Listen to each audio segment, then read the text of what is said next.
আজকে আমরা দেখাবো chess.com থেকে এই মুহূর্তে চলা লাইভ খেলাগুলো আপনি কিভাবে দেখবেন। প্রথমে আপনি অ্যাপস থেকে অথবা ক্রোম ব্রাউজার থেকে chess.com এ প্রবেশ করবেন। এরপর উপরে বাম দিকে থাকা 3 লাইনে ক্লিক করবেন। এরপর ওয়াচ যে অপশনটি দেখতে পাচ্ছেন সেখানে ক্লিক করবেন। এরপরে প্লেয়িং নাও অপশনটিতে ক্লিক করবেন। ক্লিক করলে চলে আসবেন আপনি আপনার প্লেয়িং বোর্ডে। এরপর আপনি নিচে চলে আসবেন। নিচে চলে এসে ওয়াচ অপশন দেখতে পাবেন ডান দিকে। তো তার নিচে দেখতে পাচ্ছেন অসংখ্য ম্যাচ এই মুহূর্তে লাইভ চলছে, সেগুলো যে কোনোটি আপনি ক্লিক করলেই লাইভ দেখতে পাবেন। তো এখানে বিভিন্ন ফরম্যাটের ম্যাচ রয়েছে। আমি একটি ম্যাচ আপনাদেরকে ক্লিক করে দেখাচ্ছি। আমি ক্লিক করেছি একটি ম্যাচকে, একটু সময় লাগবে। চলে এসেছে, দেখতে পাচ্ছেন যে ম্যাচ চলছে। আমি ভিডিওটি ফাস্ট করে দিচ্ছি।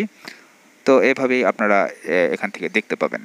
তো এখন আমি দেখাবো আপনার ফ্রেন্ড অথবা যাদের সাথে পূর্বে খেলেছেন তাদের এই মুহূর্তে তারা খেলছে কিনা কিভাবে দেখবেন। প্রথমেই আপনি গেম হিস্টোরিতে চলে যাবেন। এখানে অনেক অপশন দেখাবে, অনেক যাদের সাথে খেলেছেন সবাইকে দেখাবে। আমি সিলভা এই আইডিতে ক্লিক করলাম। সে পূর্বের গেম রিভিউ দেখাচ্ছে যেটা তার সাথে আমি খেলেছিলাম। এবার তার যে প্রোফাইল নেম রয়েছে সিলভা, সেখানে আমি ক্লিক করলাম। ক্লিক করলে দেখতে পাচ্ছেন অ্যাড ফ্রেন্ড এবং চ্যালেঞ্জ এই দুইটি অপশন রয়েছে। আমি ফ্রেন্ড রিকোয়েস্ট পাঠিয়ে দিলাম এবং চ্যালেঞ্জ যেহেতু এখানে শো করছে তার মানে সে এই মুহূর্তে কোনো ম্যাচ খেলছে না।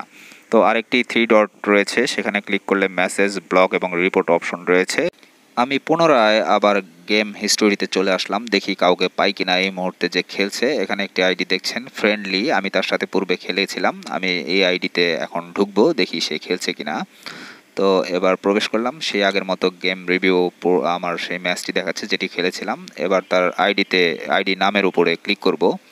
ক্লিক করলে এখানে দেখাবে কি দেখি আমরা।